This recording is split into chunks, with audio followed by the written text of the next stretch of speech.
The day shift is long gone now. Only the hum of ventilation and the occasional creak of settling metal keep watch alongside those who remain. Tonight we find ourselves drawn to the Jedi Temple Archives. Settle into the stillness. Let your bed hold you softly. Let your thoughts grow quiet and distant. Let the last of your effort melt away. This is canon and calm. Let us begin. The great hall of the archives holds a particular stillness, once the midday sun of Coruscant retreats behind the spires. Here the hum of the cooling fans replaces the chatter of Padawans, and the blue glow of data stacks paints the floor in long, cool lines. My boots make a faint, muffled strike against the polished stone as I walk toward the central terminal. The task for these quiet hours is simple, yet it requires a patient hand and a mind that does not mind the solitude. A tray of data crystals sits waiting on the primary desk, their translucent facets catching the ambient warmth of the room. They arrived this morning from a survey team in the expansion region, and they must be catalogued before the morning shift arrives. I lift the first crystal, feeling its cool, smooth edges against my palm. It is a pale amber color, indicating it contains geological data from the planet Felucia, likely gathered by a wandering scholar or a scouting droid. The console stirs into life as I slot the crystal into the reader, the interface flickering with soft golden Aurebesh characters. A low note emanates from the machine, a signal that the handshake between the archive and the external drive is successful. I begin the verification process, watching the file names scroll past on the translucent display. There are hundreds of entries, each one a tiny piece of a puzzle that the Jedi have been assembling for over 1,000 years. The atmosphere in this corner of the temple is thick with the scent of ozone and the faint, dry smell of parchment from the physical scrolls kept in the lower levels. It is a comforting scent, one that speaks of continuity and the preservation of knowledge. Outside the tall, narrow windows, the lights of the city planet twinkle like a carpet of fallen stars. The traffic lanes are thinner now, the constant stream of speeders slowing to a steady, quiet pulse that vibrates through the foundations of the building. I move to the next tray, which contains older, more delicate storage units from the era of the High Republic. These require a different touch, as their housings are made of a ceramic material that can become brittle after 2 centuries of storage. The evening hours are when the archives truly feel like a living entity, a collective memory of every master and apprentice who has ever served the light. I can almost feel the weight of their experiences, stored in the millions of holocrons that line the shelves. A small maintenance droid trundles past my station, its single red eye blinking in the dimness. It moves with a purposeful measure, checking the temperature and humidity levels in the stacks to ensure the delicate electronics remain within their tolerances. I find a corrupted file in the 3rd batch, a series of corrupted sensor logs from a remote outpost near the outer rim.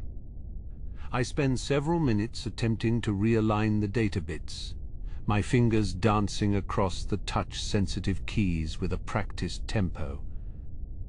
There is a quiet satisfaction in fixing these small errors, in ensuring that the history of the galaxy remains clear and accessible.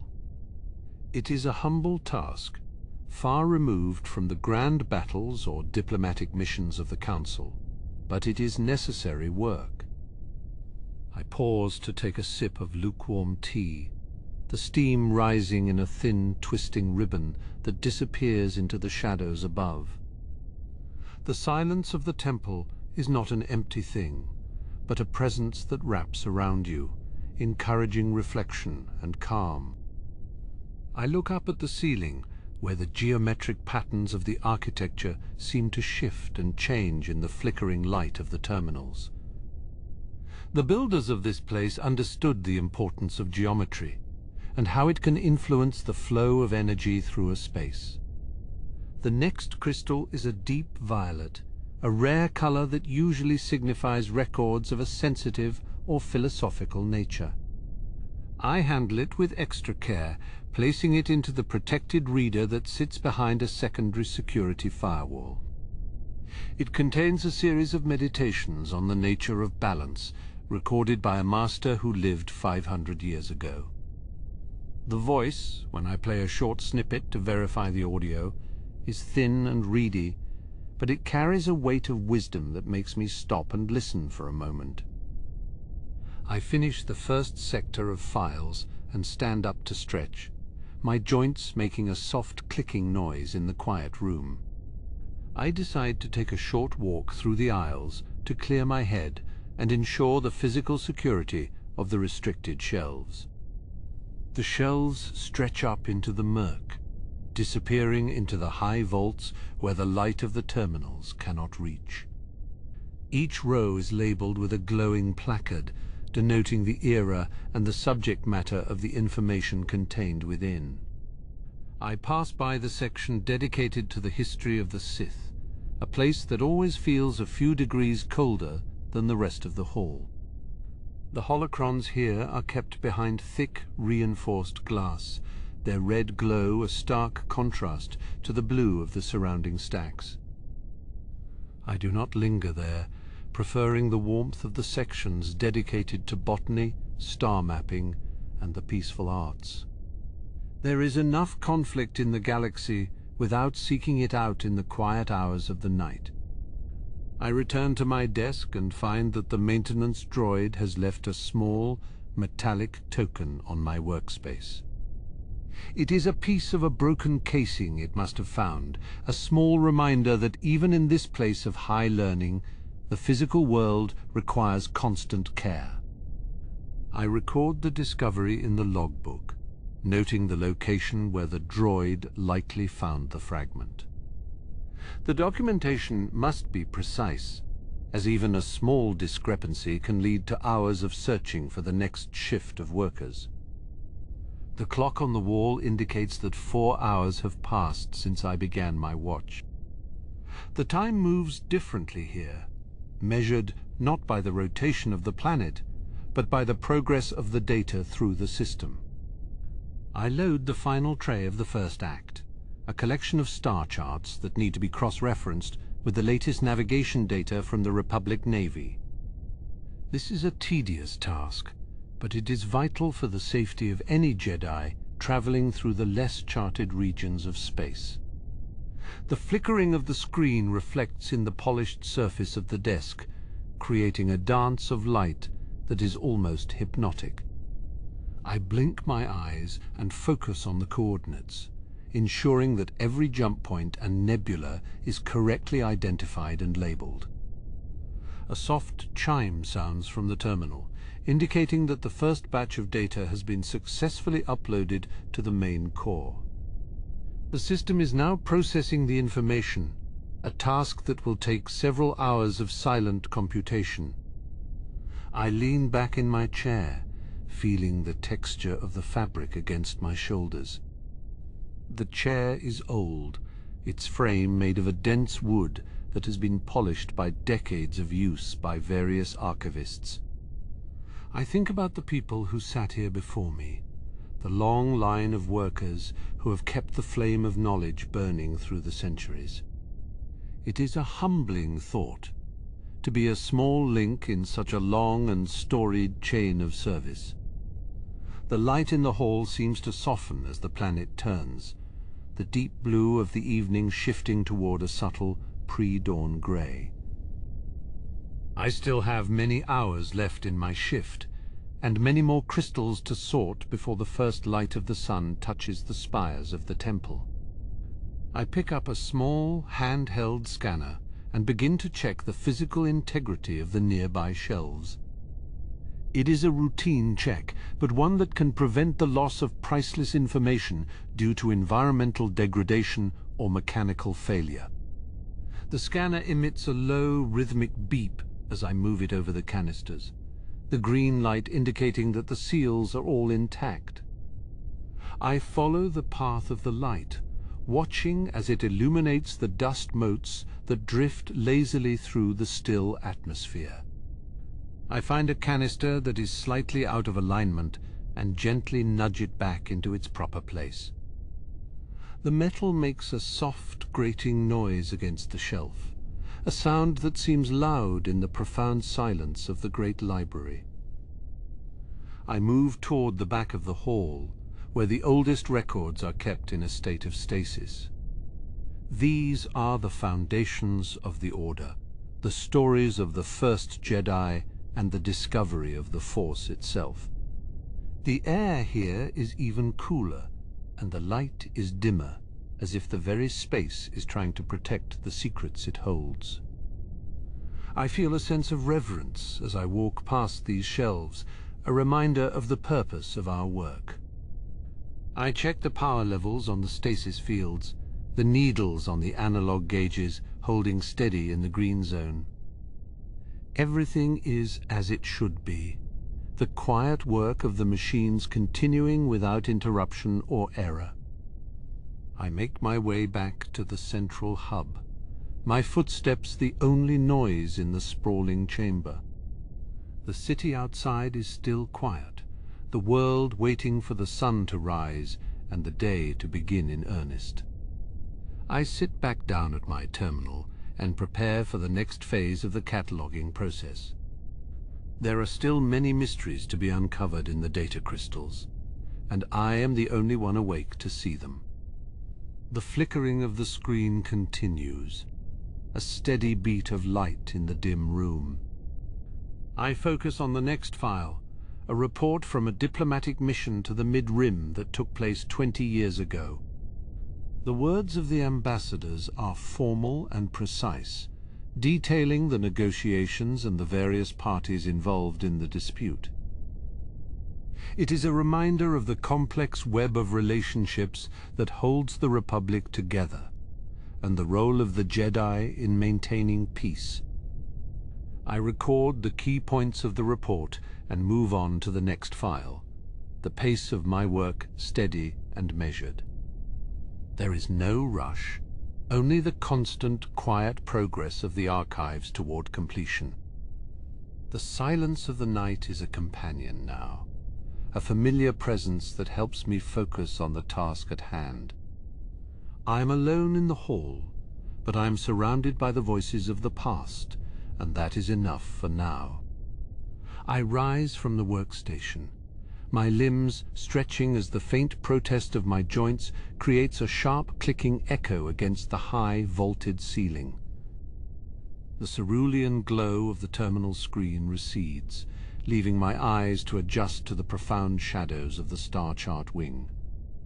Here the temperature is kept at exactly 18 degrees to ensure the longevity of the crystalline projectors. I feel the sudden chill against my skin, a crisp sensation that sharpens my focus as I step onto the polished marble path. The atmosphere in this section is thin and filtered, carrying the metallic scent of static and the faint, dry aroma of cooling circuitry. To my left, the orrery of the core systems rotates with a silent, graceful motion, its gears lubricated by oils that smell faintly of citrus and ozone. Each tiny, glowing sphere represents a system of billions, all held in a delicate dance by the invisible hands of gravity. I pause to observe the leisurely rotation of Coruscant itself, a tiny spark of golden light in the center of the display.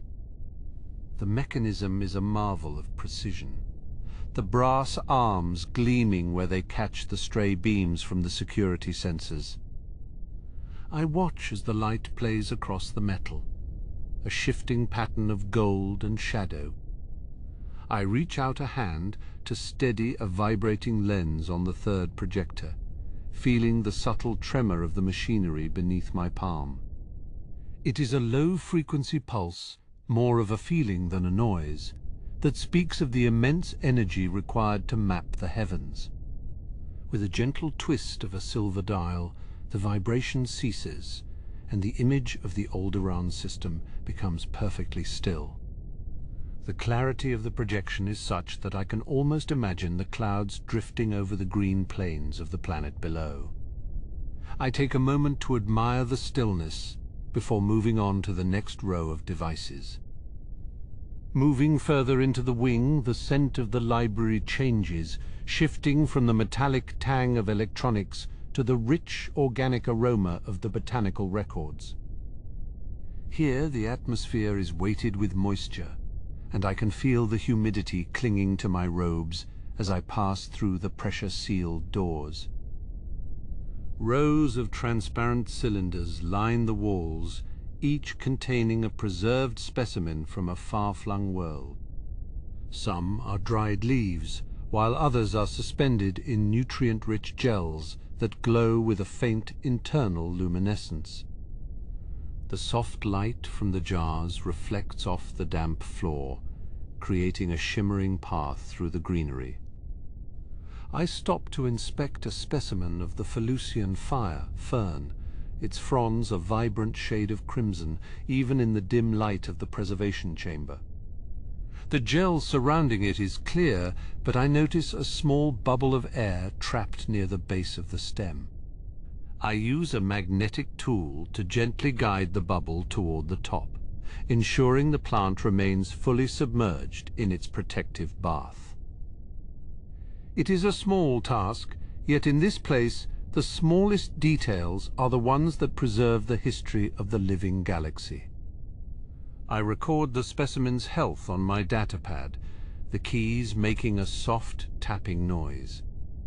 The floor beneath me transitions from marble to a cushioned, recycled rubber matting that dampens the noise of my footsteps. This area is dedicated to the linguistic archives, where millions of dialects are stored on thin, amber-colored wafers. The shelves here are densely packed, creating a labyrinth of information that feels both intimate and overwhelming. I run my fingers along the edges of the wafers. The texture of the storage case is slightly ridged to provide a better grip for the droids that usually manage this section.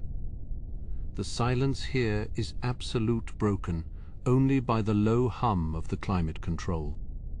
I extract a single wafer from the shelf labeled for the outer rim territories, holding it up to the amber light of a nearby wall sconce. The data is etched into the crystal in a series of microscopic patterns that look like the frosted veins of a winter leaf.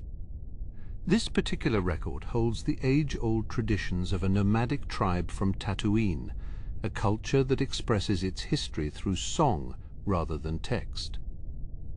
I place the wafer back in its slot, the click of the locking mechanism providing a brief, satisfying punctuation to the stillness. I make a note to check the encryption on this entire row during my next round. As I walk, I pass a tall, slender window that offers a view of the temple's inner courtyard, where the moonlight has turned the stone to silver. The fountains are still active, their water falling in a steady, melodic pattern that I can just barely hear through the thick, reinforced glass. It is a peaceful sight, a reminder that the temple is not just a repository of facts, but a home for living beings. I linger for a moment, watching the way the shadows of the trees stretch across the manicured grass. The city beyond the walls is a sea of lights, but in here, everything is quiet and controlled. My path leads me toward the upper balconies, where the atmosphere is slightly warmer as it rises from the levels below. The railing is made of bronzium, its face worn smooth by the grip of thousands of scholars over the centuries. I look down into the central atrium, seeing the long rows of desks where the Padawans usually sit during the daylight hours. Now they are empty and dark, the only movement coming from a lone cleaning droid that glides across the floor with a muted, whirring noise. The scale of the room is humbling from this height, the tall pillars reaching up like the trunks of stone trees. I move toward the section of the archives dedicated to the history of the Sith, a place that is kept under constant surveillance and guarded by powerful encryption. The light here is an intense, warning red, casting long and distorted shadows against the black stone walls. I do not intend to access any of the restricted files, but I must check the physical integrity of the containment units. The temperature in this room is freezing, a deliberate measure to retard the degradation of the volatile materials stored within. I can see the frost forming on the edges of the metal crates, a white crust in the crimson light. Each unit is a dense box of reinforced durasteel, its exterior cold to the touch and devoid of any markings. I pass my scanner over the seals, watching the display as it confirms that the internal pressure remains constant.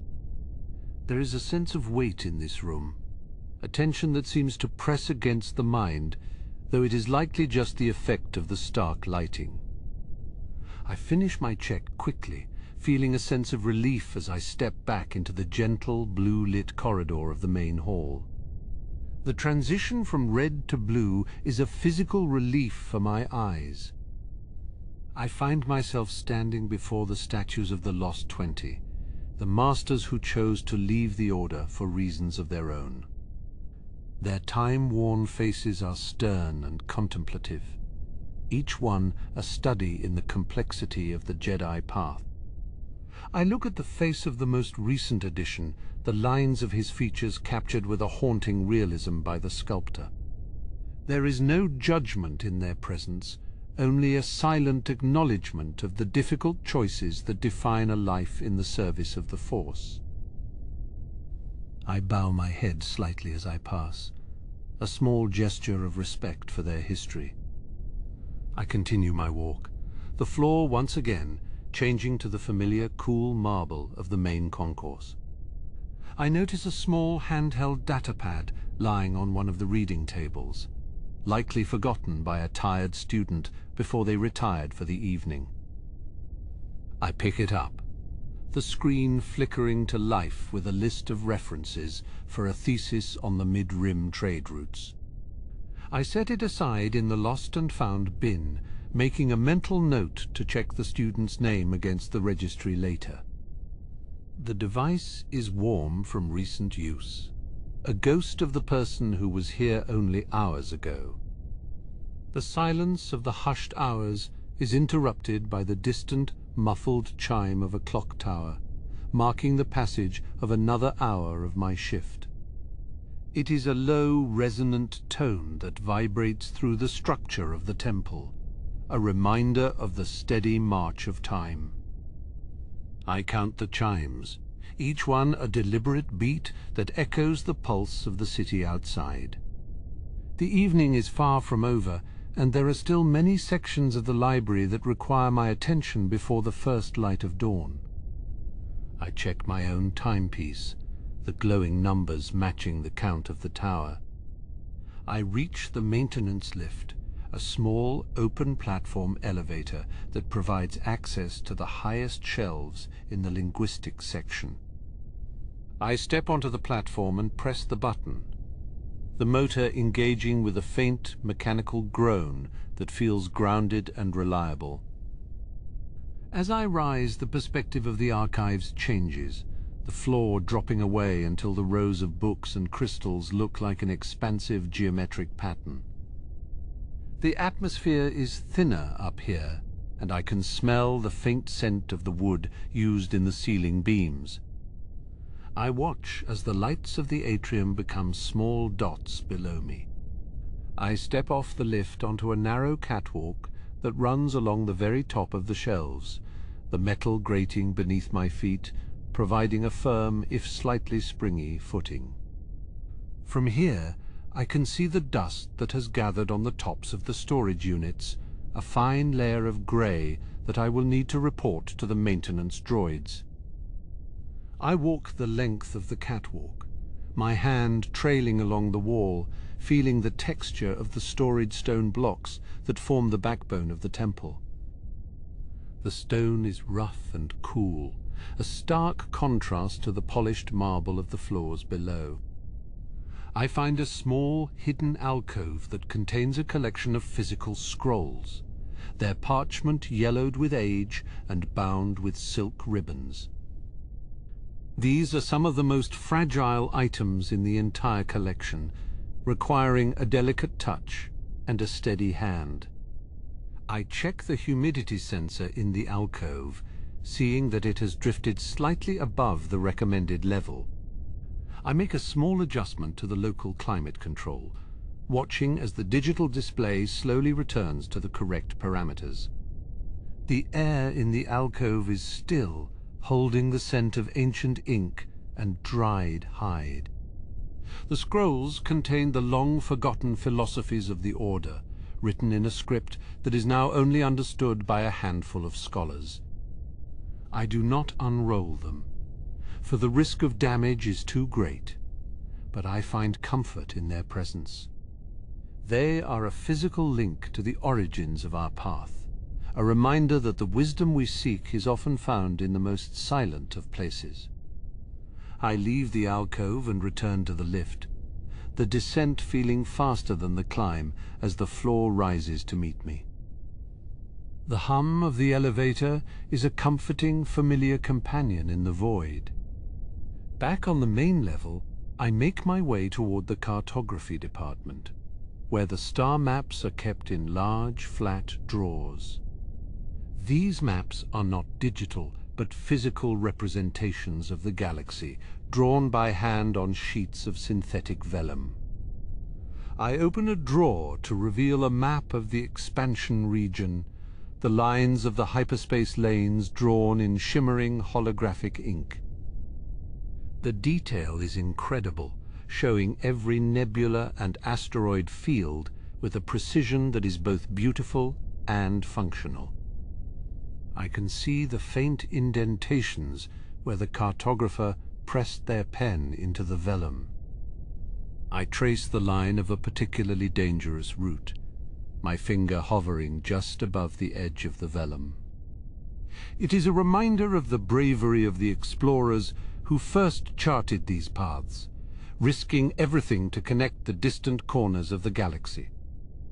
I close the drawer with a dull thud, the noise of the metal slides providing a final, solid note to my rounds in this setting. As I turn to head toward the lower storage levels, I feel a sense of readiness for whatever the next hour may bring. The path ahead leads down into the heart of the temple's power systems, where the pulse of the building is most felt. The descent into the lower reaches of the temple is a transition of both temperature and tone. Here, the floor beneath my boots changes from polished stone to industrial grating, offering a hollow, metallic ring with every step I take. The ambient warmth of the upper levels is replaced by a sharp, artificial chill designed to keep the massive data processors from overheating. I can feel the vibration of the great cooling fans, a low-frequency thrum that resonates in my chest more than it registers in my ears. This is the belly of the archives, where the digital memories of the Order are physically housed in towering stacks of memory cores. The light here is different, cast in shades of electric blue and sterile white from the blinking status indicators that line the walls. I move toward the primary heat exchangers, where the resonance of the facility rises to a steady industrial murmur.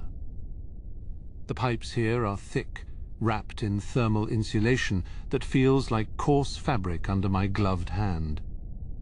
I check the pressure gauges, noting the needle on the third dial is vibrating slightly outside the standard range. With a slow, deliberate turn of the brass valve, I bring the flow back into alignment, the tone of the pipe shifting as the liquid moves through the system.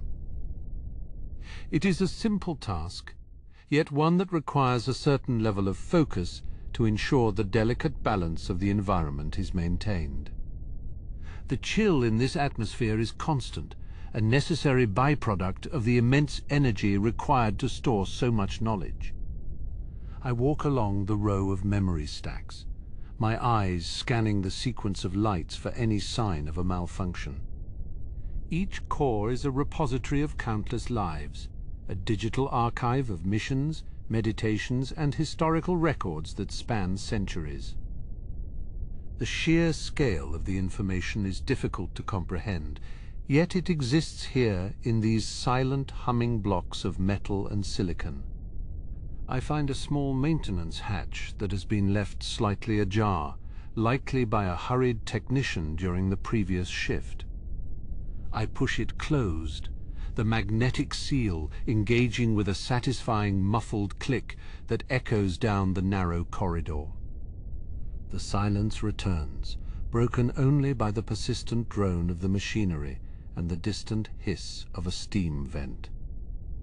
In the corner of the room, a small utility droid is busy at work, its optical sensor glowing a soft amber as it moves along the base of the stacks. It is cleaning the floor with a series of tiny, rotating brushes, its movements precise and methodical. I pause to watch it for a moment, appreciating the simple efficiency of its programming in this quiet hour. I continue my journey deeper into the sub-levels where the architecture of the temple becomes even more utilitarian.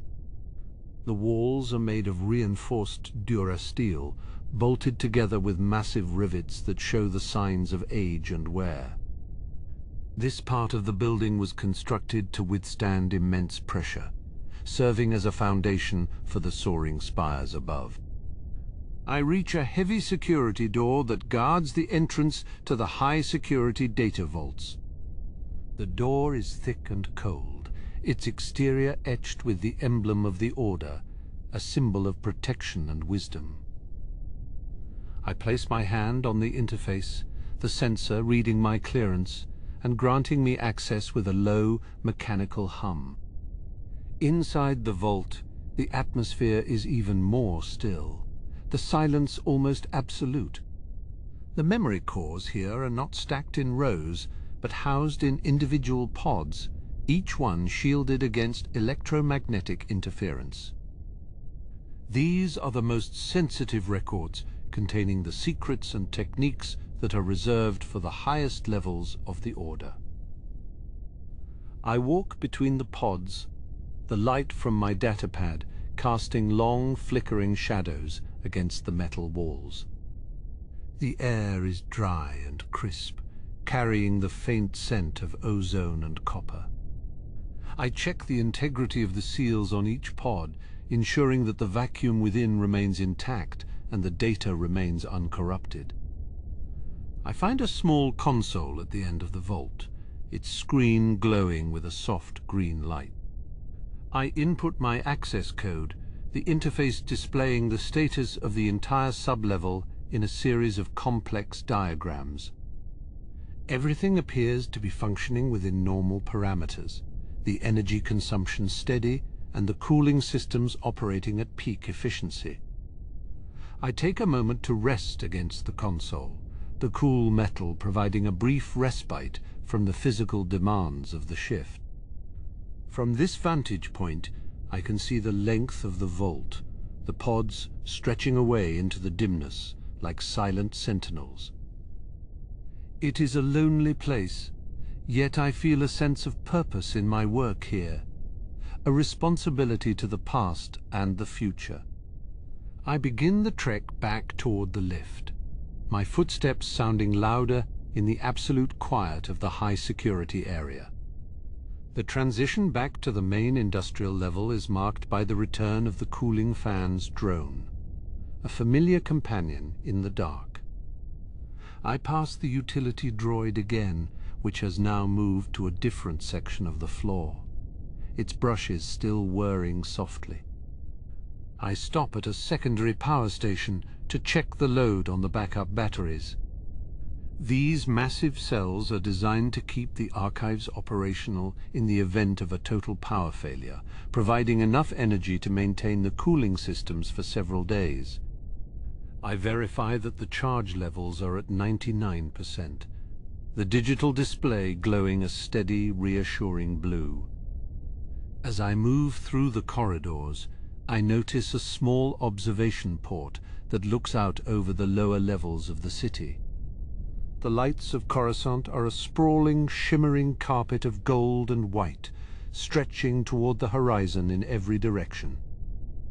Even at this late hour, the city is alive with movement, a stark contrast to the stillness of the temple.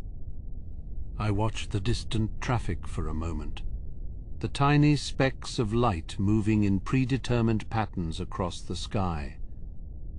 It is a reminder of the vastness of the galaxy and the countless lives that are touched by the work we do here.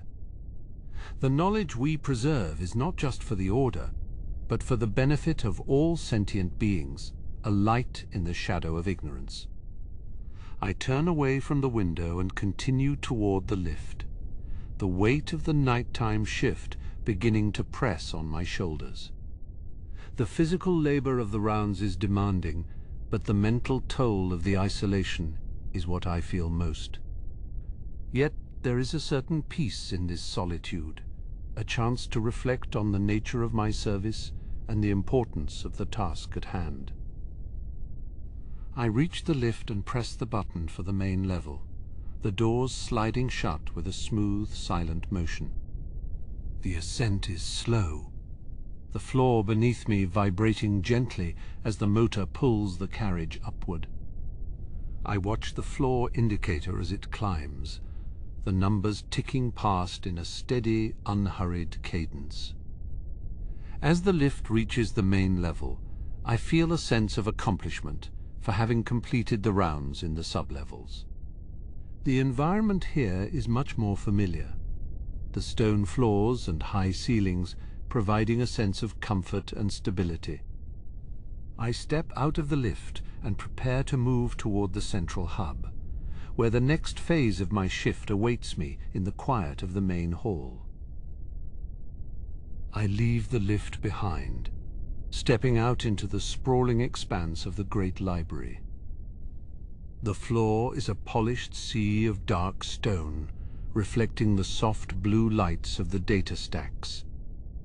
My footsteps are a steady, measured beat against the silence of the hall.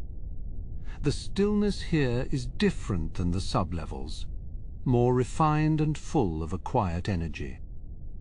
I look up at the shelves that rise toward the vaulted ceiling, disappearing into the dimness. Thousands of data crystals are housed here, each one a fragment of history, a lesson from a time-worn age. I move toward the first row of the central stacks, my boots clicking softly on the floor. The atmosphere is cool, kept at a precise temperature to protect the delicate hardware. I can feel the faint vibration of the floor, a sign that the massive cooling systems are working as they should. I stop at a cleaning station and retrieve a soft microfiber cloth from the dispenser. My first task is to wipe down the pedestals of the busts that line the main walkway. I start with the statue of a master whose name has been lost to the passage of time. The bronze is cold under my touch, the metal smooth and well kept. I move the cloth in slow circular motions, removing the thin layer of dust that has gathered. The face of the master is calm, his eyes looking out over the library with a sense of eternal watchfulness. I move on to the next statue, a Jedi whose features are sharp and determined. There is a sense of purpose in the way he is depicted, a reminder of the strength and resolve of the Order. I polish the base until it gleams, the reflection of the blue lights dancing on the metal. The work is repetitive, but it provides a sense of connection to the past. I think about the many hands that have touched these statues, the many feet that have walked these halls. We are all part of a long, unbroken chain of service, each of us playing our small part in the preservation of knowledge. I reach the end of the row and look back at my work, the pedestals now clean and bright. I return the cloth to the station and check my datapad for the next assignment. There is a cooling vent in the third quadrant that needs to be inspected for blockages. I walk toward the rear of the library, the shelves growing taller and more dense as I go. The haze here is dimmer, the shadows longer and more pronounced.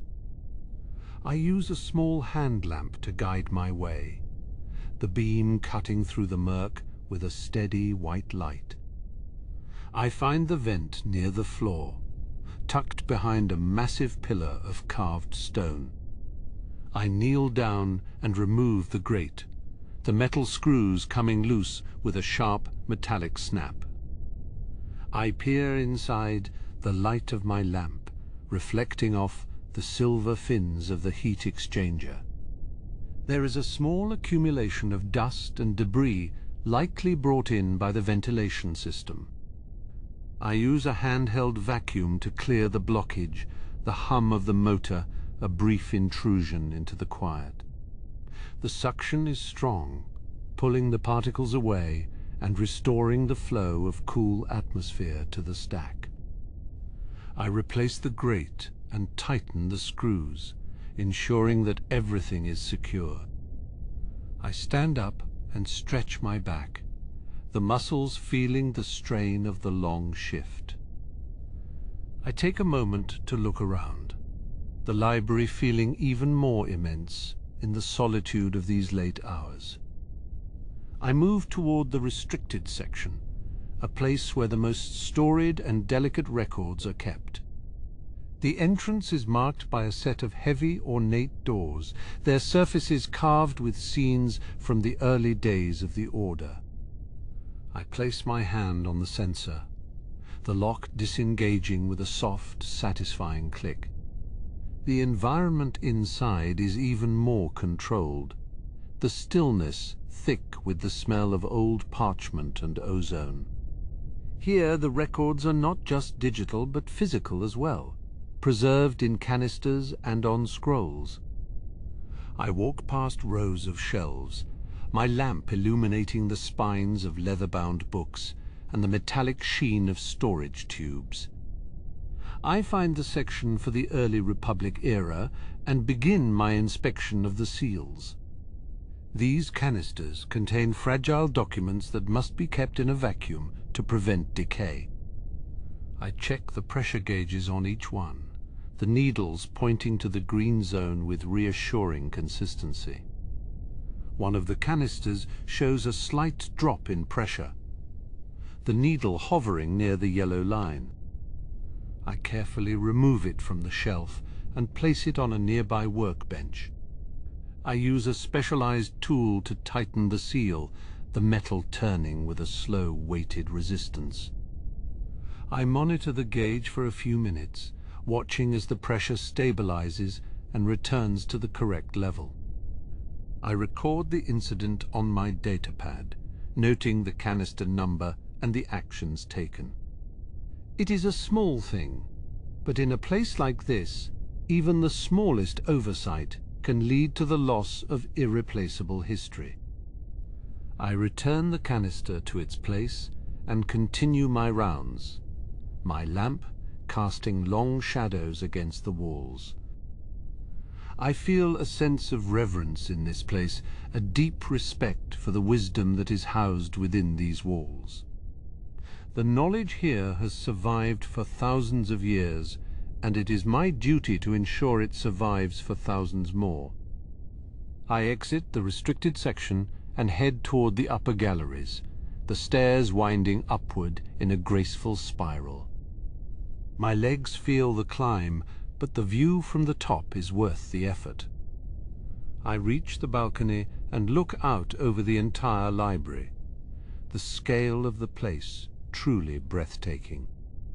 The rows of shelves stretch away into the distance, a sea of blue and silver in the half-light. I can see the central hub where I began my shift, the terminal still glowing with its steady blue pulse. It is a sight that few ever see, a moment of peace and beauty in the heart of the temple. I notice a small cleaning droid moving through the aisles below, its brushes whirring softly as it goes. It is a lonely little machine, but it performs its task with a tireless dedication that I find admirable. I watch it for a moment, the tiny speck of light moving in a slow, methodical pattern across the floor. The evening is passing quickly, the hours slipping away in the quiet of the work. I check the time and see that I am nearly halfway through my shift. There is still much to be done, but I feel a sense of calm and focus that carries me forward. I descend the stairs and move toward the meditation alcoves, a series of small, private rooms along the outer wall. These spaces are used by the Jedi for reflection and study, and they must be kept clean and ready for use. I walk through the corridor, the stone walls cool and smooth to the touch.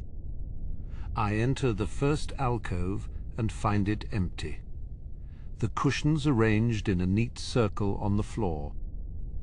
I check the lighting and the ventilation, ensuring that the room is comfortable and inviting. I move on to the next one, the murmur of my footsteps sounding like a soft note in the narrow hallway. The third alcove is also empty, but I notice a small book left on a side table. I pick it up and look at the cover, the leather worn and soft from years of use. It is a collection of meditations, the pages filled with handwritten notes and sketches. I place the book back on the table, making sure it is neatly aligned. I wonder who was here last, what thoughts they were contemplating in the silence of this room. The library is a place of study, but it is also a sanctuary for the mind and the soul. I complete my check of the alcoves and head back toward the central hub. My mind is full of the sights and sounds of the library, the weighted history that surrounds me. I feel a deep sense of gratitude for the opportunity to serve in this place, to be a guardian of the knowledge that shapes our universe. The transition to the next phase of my shift is marked by a change in the light. The blue glow of the data stacks seems to soften, the shadows becoming more gentle and less pronounced. I reach the main desk and prepare to log my progress, the keys of the terminal clicking softly under my fingers. I record the tasks I have completed, the inspections I have performed, and the minor repairs I have made. The log is a record of my service, a testament to the work that goes on in the quiet hours of the night. I feel a sense of satisfaction as I finish the entry, the screen glowing with a steady green light. I take a final look around the great library, the immense hall still and silent in the dimness. The work here is never truly finished, but for now I have done my part. I turn away from the desk and move toward the next section of the archives, the journey through these quiet hours continuing with a steady, unhurried pace. The corridor leading away from the central hub is narrow, the floor composed of polished stone that reflects the soft overhead glow. I walk with a measured pace, my boots making a faint, rhythmic contact with the smooth ground. The quiet hours have a way of magnifying every small movement, making the rustle of my robes feel like a significant event. I reach the heavy blast doors of the restoration wing, the metal cool and unyielding against the palm of my hand. I input the security code, the buttons clicking with a satisfying tactile response under my fingertips. The doors slide open with a hiss of pressurized gas, revealing a long, dimly lit workshop filled with the scent of ozone and aged paper. This is where the physical history of the Order is preserved, where broken things are made whole again.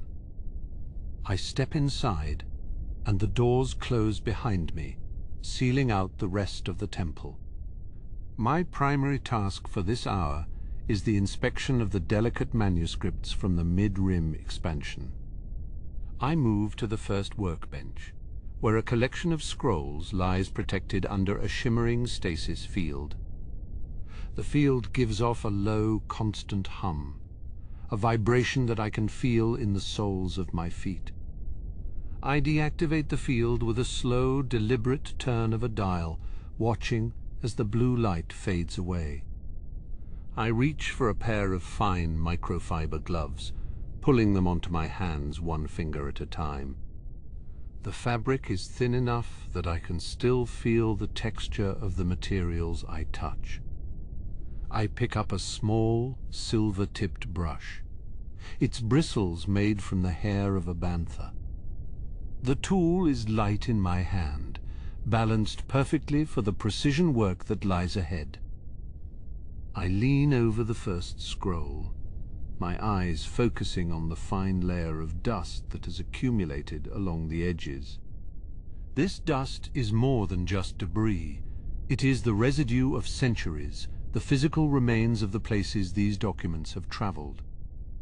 I begin to sweep the brush across the face of it, the movement gentle and steady. Each stroke is a conversation with the past, a way of honoring the hands that first wrote these words. The ink is faded, a deep charcoal color that has bled slightly into the yellowed parchment. I can make out the elegant curves of the script, the characters flowing together in a way that suggests a hurried yet graceful hand. This particular document is a manifest from a supply ship, a list of grain and medical supplies destined for a colony in the expansion region. It is a mundane record, but in this setting it feels like a sacred relic. I move the brush with a slow, circular motion, clearing away the last of the particles from the margin. The atmosphere in the workshop is still, the only movement being the rise and fall of my own chest. I take a deep breath, the scent of the old paper filling my lungs with a dry, earthy aroma. It is a comforting smell, one that reminds me of the continuity of history. Once the cleaning is finished, I pick up a magnifying lens, the glass cool and weighted in my grip. I hold it over the scroll, the letters leaping into sharp focus, revealing the tiny cracks and fissures in the ink. I am looking for signs of degradation, for the subtle ways that time tries to reclaim what has been recorded. I find a small tear near the bottom edge, a jagged line that threatens to grow if left unattended. I set the lens aside and reach for a needle-thin applicator filled with a clear archival adhesive. The process of repairing the tear requires a steady hand and a calm mind. I apply a microscopic drop of the glue to the edge of the paper, watching as it soaks in and begins to bond the fibers together. I hold the edges in place for a count of 10, my breathing shallow and controlled. When I release the pressure, the tear is nearly invisible, the parchment restored to its former strength. I feel a small sense of pride in the work, a quiet satisfaction that comes from preserving something that might otherwise be lost.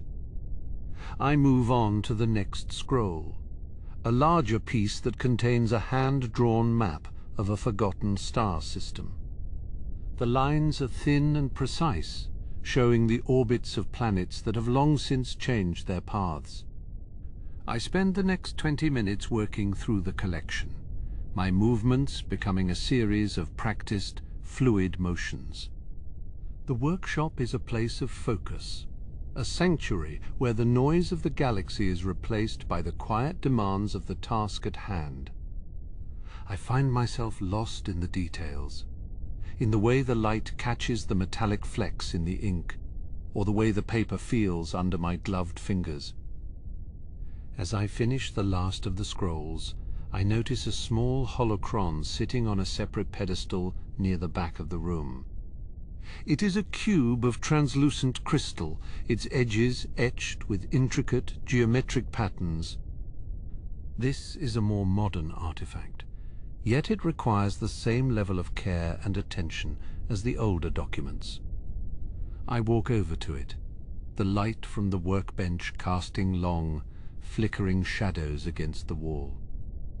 I place my hand near the holocron, and it responds with a soft internal glow, a pulse of light that matches the tempo of my own heart. It is not active, but it is aware, a repository of knowledge that waits for the right touch to reveal its secrets. I check the exterior for any signs of wear, running my finger along the seams where the crystal faces meet.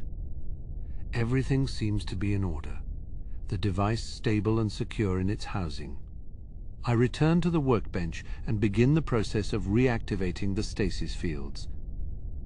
I turn the dials one by one, watching as the blue light returns to bathe the scrolls in its protective embrace.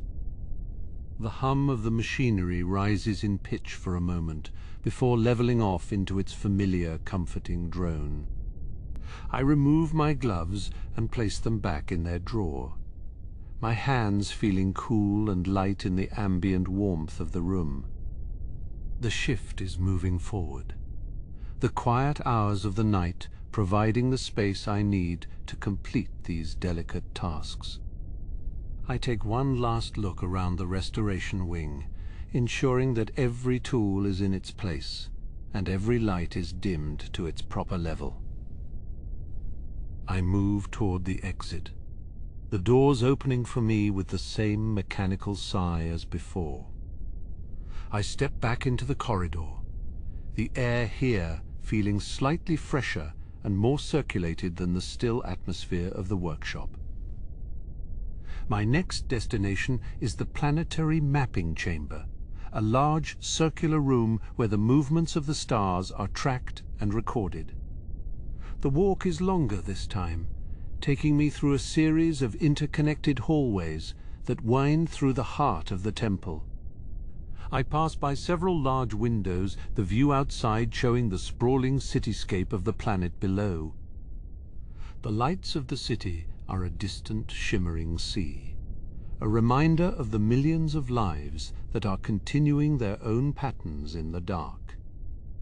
I reach the entrance to the mapping chamber, the doors here being much larger and more ornate. They are carved from a dark, polished wood, the grain of the timber creating a series of natural swirling patterns. I push them open, and the room beyond is revealed as a vast open space dominated by a massive central projector. I walk toward the control console, my footsteps echoing in the large chamber. The projector is currently inactive, but I can see the faint, ghostly outlines of star systems floating in the air above it. I reach out and touch the interface, the screen coming to life with a soft amber glow. I begin the process of updating the stellar charts, a task that requires patience and a keen eye for detail. I watch as the stars move and shift on the screen, their positions being calibrated against the latest data from the deep space probes. It is a slow, methodical process, one that connects me to the furthest reaches of the galaxy. I feel a sense of peace as I work, the steady, unhurried pace of the shift carrying me toward the next hour with a quiet, focused energy. The stellar charts, once erratic and flickering, now glide with a smooth, silent grace across the central projection field. I adjust the fine-tuning knobs on the console, watching as a cluster of stars in the outer rim aligns with its updated coordinates. The soft amber glow of the interface reflects off the polished floor, creating a warm pool of light in the center of the immense room. It is a satisfying task, one that provides a sense of order in a galaxy that often feels chaotic and unpredictable. I step back from the console, my eyes following the slow, circular movement of a binary star system as it rotates in the holographic display. The silence of the mapping chamber is profound, broken only by the faint, rhythmic ticking of the internal clockwork within the projector. I take a moment to simply exist in this space, feeling the weight of the knowledge that surrounds me. Every point of light represents a world, a history, and a potential that the Jedi have sworn to protect and understand. My work here is done for now. The charts synchronized and the data streams stabilized for the coming day. I reach out and tap the sequence to dim the main projector, watching as the stars fade one by one into the dimness. The room returns to its natural state of quiet shadow, the only light coming from the small, recessed lamps along the base of the walls. I pick up my kit and turn toward the exit, my boots making a soft, muffled sound on the stone tiles. I exit the mapping chamber and find myself back in the high-arched corridors of the central spire.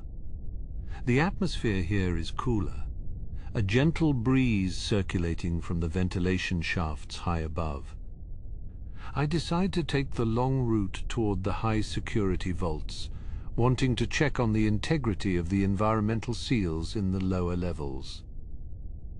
The walk takes me past the grand statues of the Four Masters, their stone features carved with an expression of eternal, quiet contemplation. As I descend the spiral staircase, the ambient noise of the upper levels fades away, replaced by a deep, resonant hum from the power generators below. The stone walls here are older, the textures more pronounced under the glow of my handheld lamp. I run my hand along the surface of the wall, feeling the cool, slightly damp sensation of the rock. It is a reminder of the temple's physical presence, a structure built to endure for 1,000 years or more. I reach the landing for the second basement level, where the air is thick with the scent of ozone and chilled coolant. This is the heart of the Archives' life support systems, the place where the delicate balance of temperature and humidity is maintained. I check the first of the monitoring stations, the screen displaying a series of steady green lines. Everything is functioning within the established parameters, the machines working in their quiet, tireless fashion. I move to the next station, which controls the filtration units for the Holocron vaults. These filters must be checked manually every few days to ensure that no microparticulates have bypassed the primary sensors. I open the access panel, the metal hinges creaking slightly in the stillness.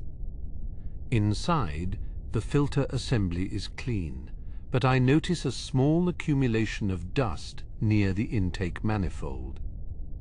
I use a soft brush to sweep it away, the movement slow and deliberate.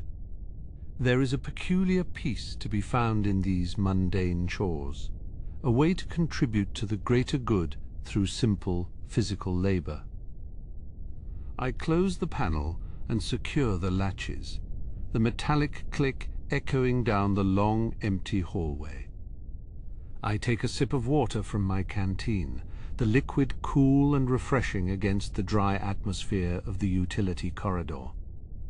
The late hour is beginning to press upon me, but there is still much to be done before the sun's rise over the horizon. I continue my trek toward the vault perimeter, the path winding through a series of narrow service tunnels. These passages are rarely used by the scholars or the knights, serving instead as the arteries for the temple's maintenance droids.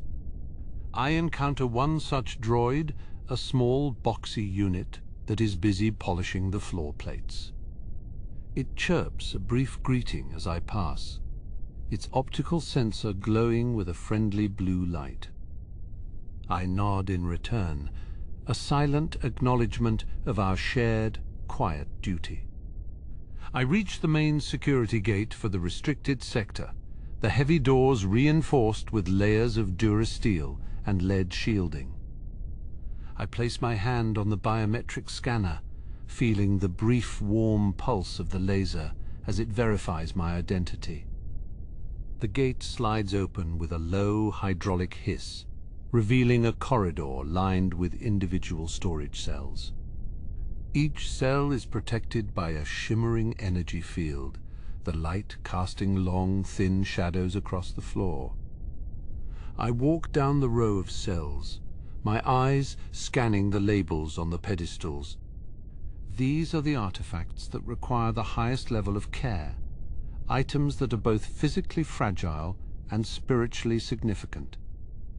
I stop in front of a small, triangular holocron that is pulsing with a faint violet light. It is a beautiful object, its crystalline faces etched with intricate geometric patterns. I check the stasis field generator at the base of its stand, ensuring the power levels remain constant. The energy here feels different, a subtle vibration that seems to resonate in the very marrow of my bones.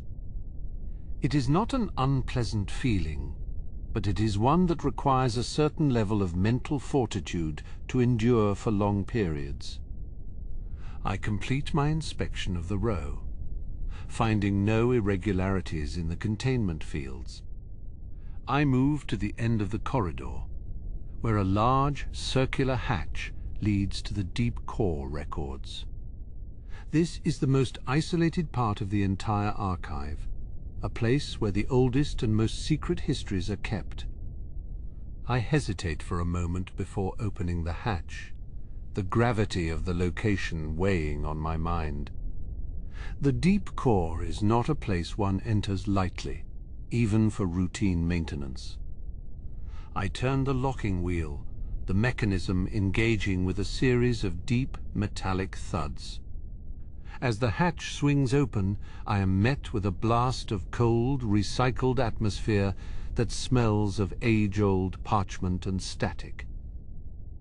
I step inside, the door closing behind me with a final, definitive boom. This chamber is much smaller than the others, its walls lined with floor-to-ceiling shelves made of a dark, non-reactive alloy. The lighting here is kept at a minimum to preserve the integrity of the physical media stored within. I switch my lamp to a low-intensity setting, the beam cutting through the murk to reveal rows of data cylinders and leather-bound journals. I walk to the central table, where a single glowing data shard is sitting in a specialized reader. I am here to verify the integrity of the shard's encryption, a process that takes several minutes of observation. I watch the scrolling lines of code on the small integrated screen, looking for any signs of corruption or unauthorized access. The code is a complex, shifting language of symbols and numbers, a digital tapestry that guards the secrets of the past.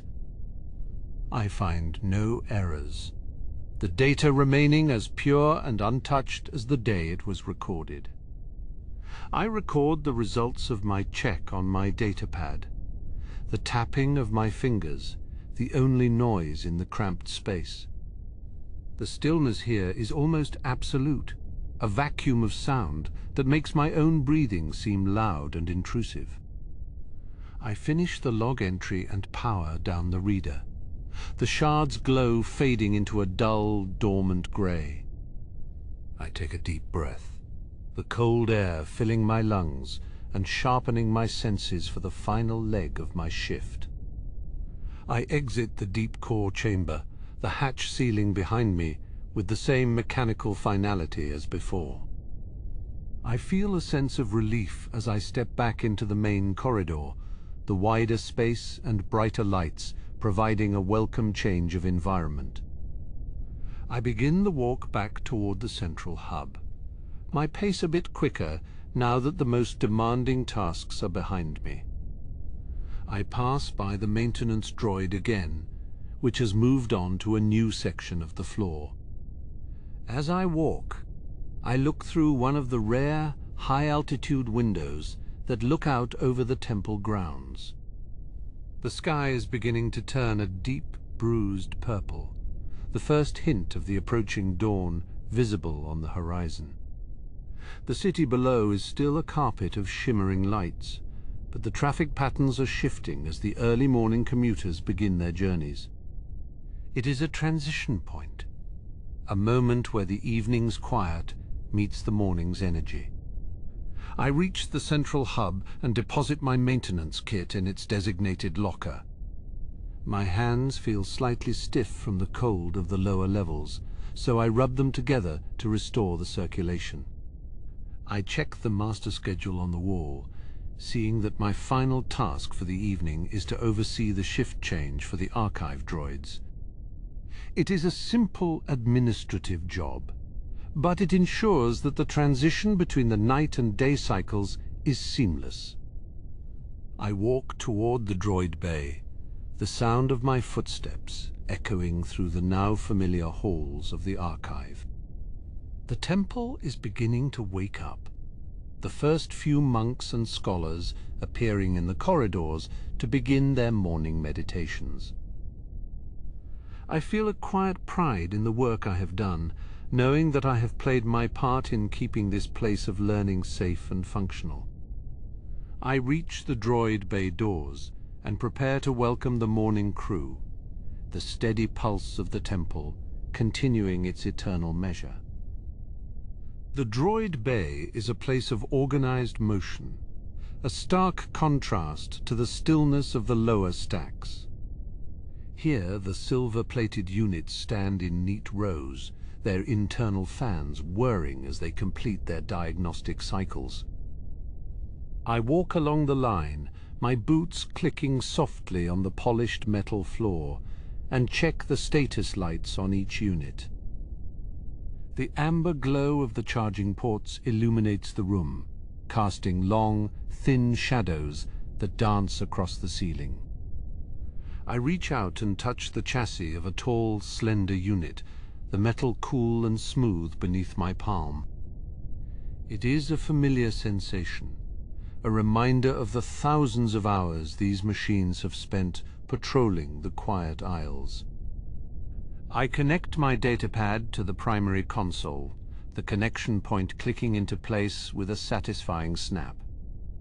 The screen flickers to life, displaying a cascade of data that represents the collective health of the archive's mechanical guardians. I scan the lines of text, looking for any signs of wear or fatigue in their primary motivators.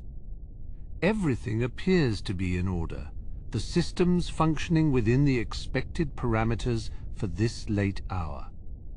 I initiate the wake-up sequence, a series of soft electronic chirps echoing through the bay as the droids stir from their slumber. Their optical sensors glow a soft blue, a sign that they are ready to begin their morning duties. I watch as the first droid in the line detaches from its port, its movements precise and fluid. It turns toward me, its head tilting slightly as it acknowledges my presence with a low, melodic tone.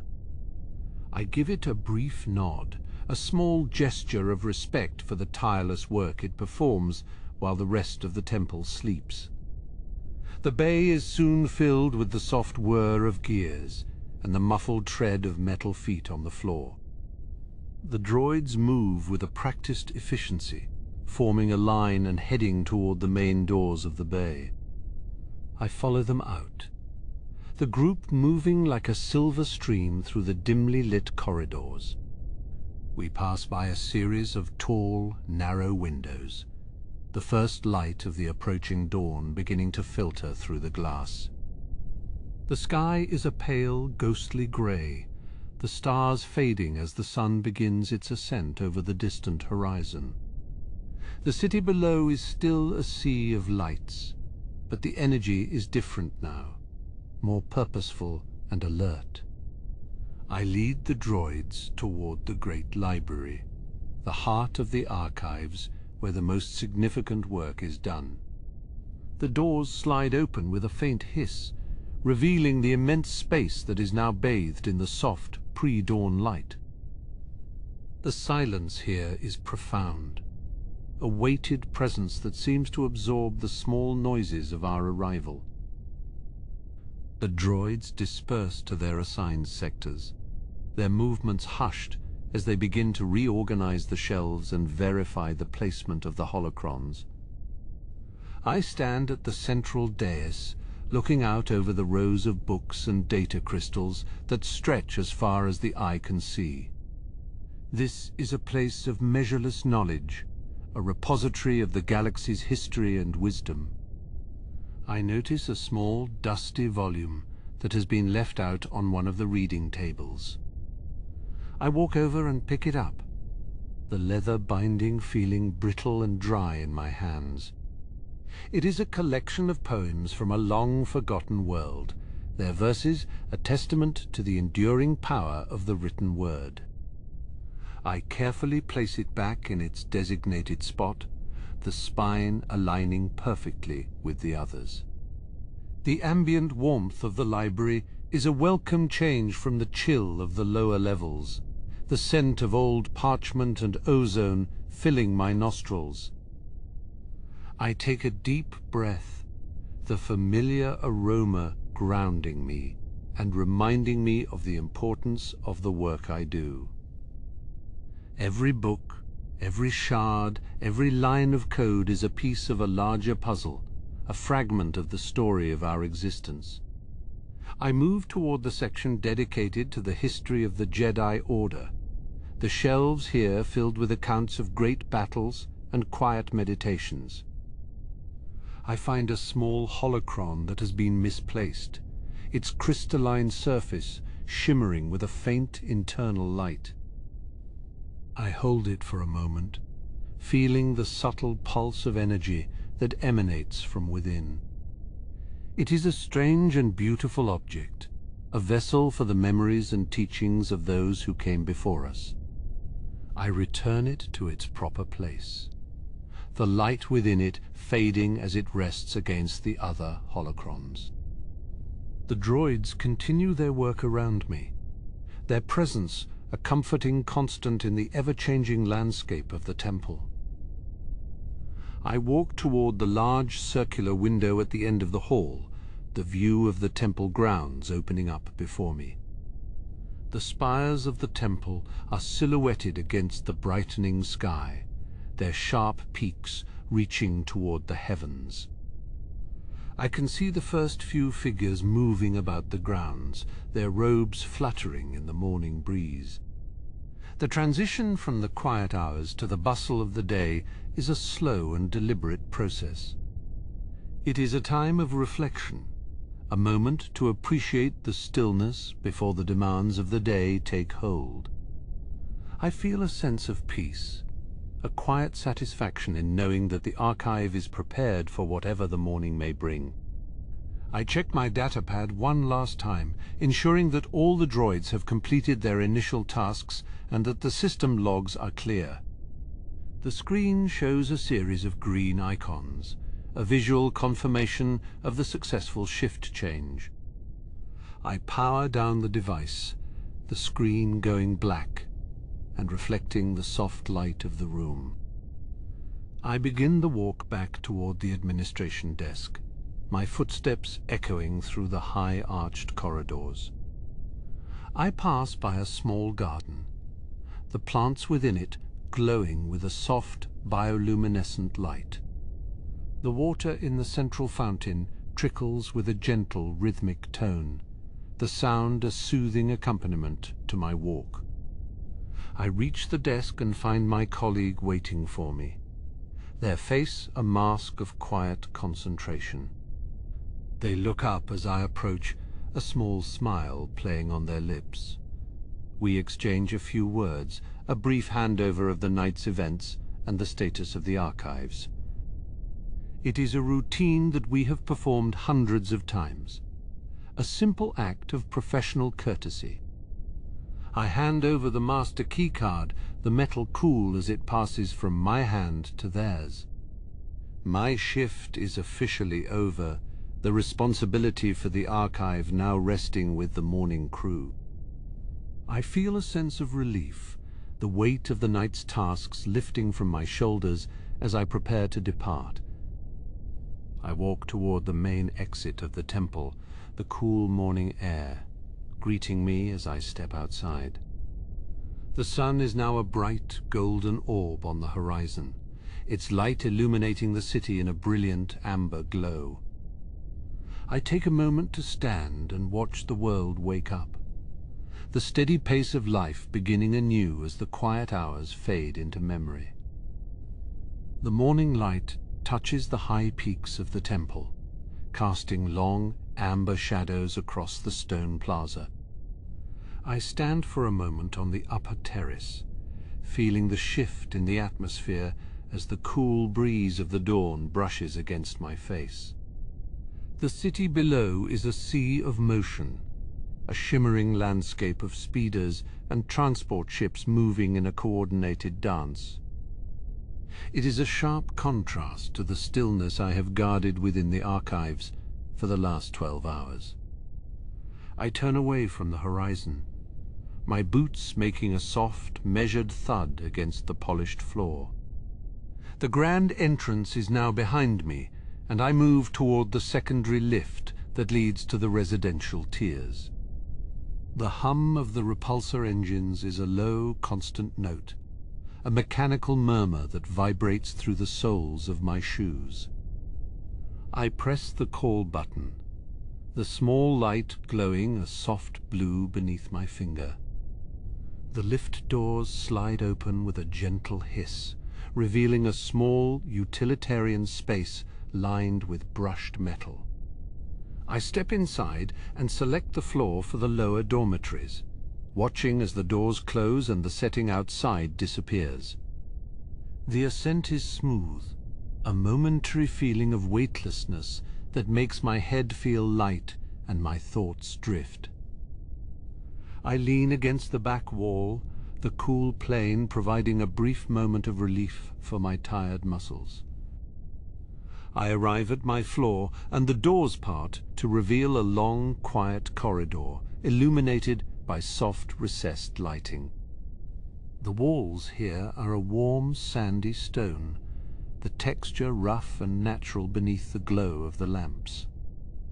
I walk past several closed doors, the silence of the hallway broken only by the distant, muffled tone of a chime.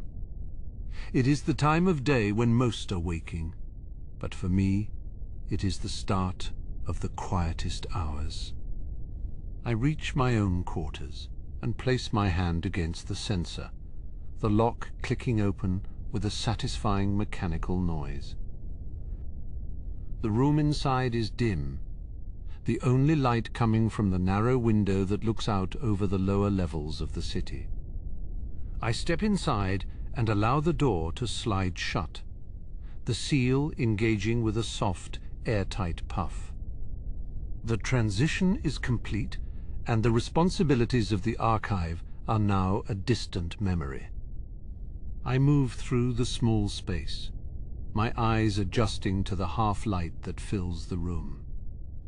I reach for the clasp of my outer robe, the fabric thick and coarse between my fingers as I undo the fastening.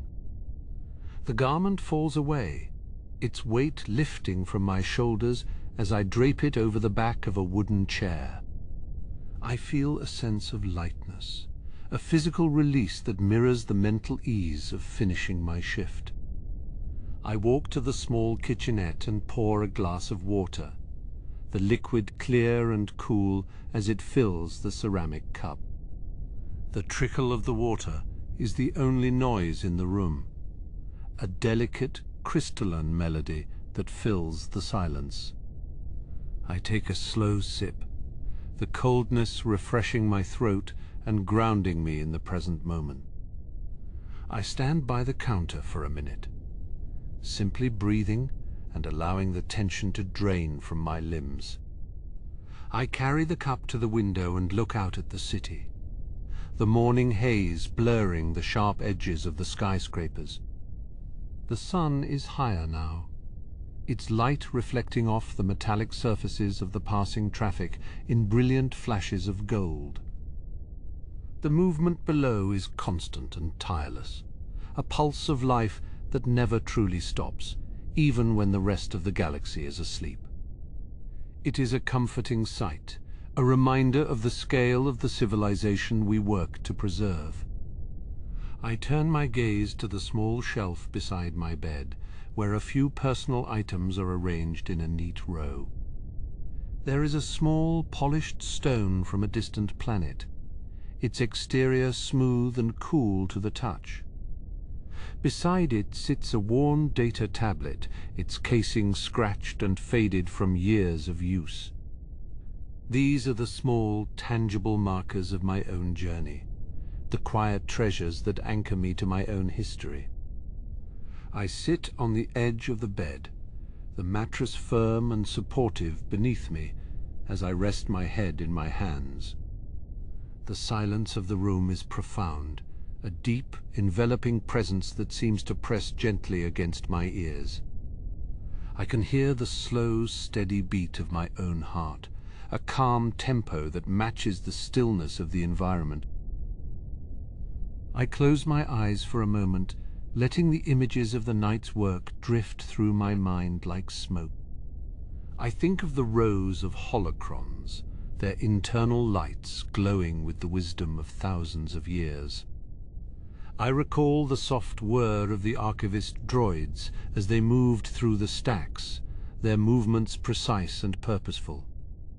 The memory of the ancient texts, their pages brittle and storied, fills me with a sense of awe and humility.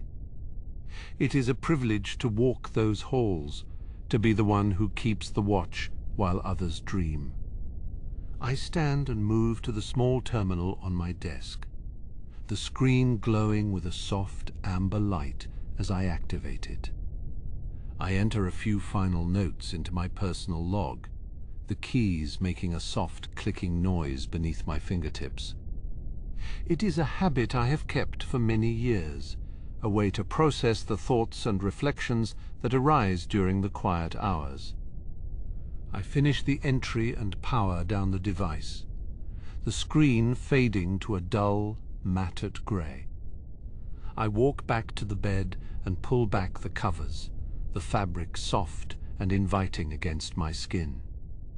The sheets are cool and fresh, their texture a gentle contrast to the coarse weave of my work robes.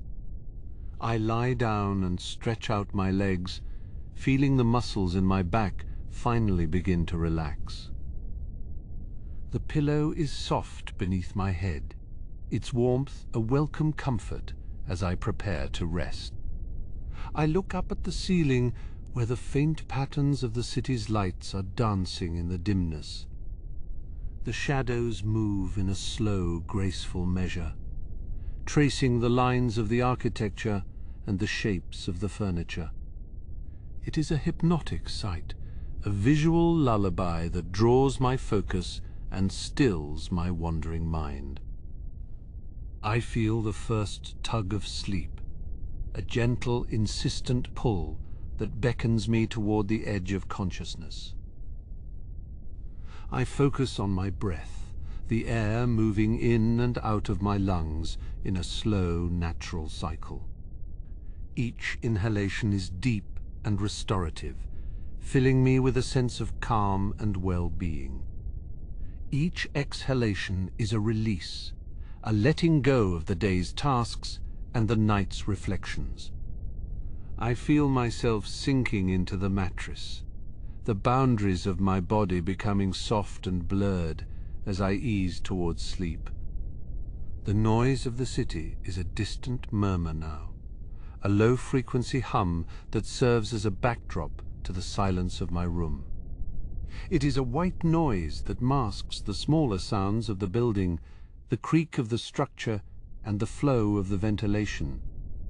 I am safe and secure within these walls, protected by the strength of the temple and the dedication of my peers. The archive is in good hands, and the knowledge it holds is secure for another day. I feel a sense of gratitude for the work I do, for the opportunity to serve the Order in such a quiet and essential way. The archives are the heart of our history, the repository of our collective memory, and the foundation of our future. To be a part of that, even in the smallest capacity, is a source of deep and lasting satisfaction. I carry that feeling with me as I drift further into the haze of the morning. My thoughts become fragmented and dreamlike, the images of the temple blending with the colors of the dawn. I see the great library, its shelves reaching toward the ceiling in an endless array of light and shadow. I hear the whisper of the Force, a subtle guiding presence that persists through the noise of the galaxy. It is a feeling of connection, a sense of being part of something much larger than myself. I let out one final, deep breath, the last of the tension leaving my body as I surrender to the quiet. The room is still, the light is soft, and the world outside is moving on without me. I have done my part, I have kept the watch, and now it is time for the rest that I have earned. The silence is complete, a warm and welcoming embrace that holds me as I fall away. The light from the window fades as I close my eyes, the last remnants of the day disappearing into the murk. I am at peace, my mind is clear, and my heart is steady as I enter the deep, restorative sleep of the archivist. The cycle of the night has ended, and the new day belongs to those who are just now beginning their journey through the halls of knowledge. I drift into the quiet, the memories of the shift held safely within the temple of my mind. Thank you for spending this evening with me. Until next time on Canon and Calm, sleep well.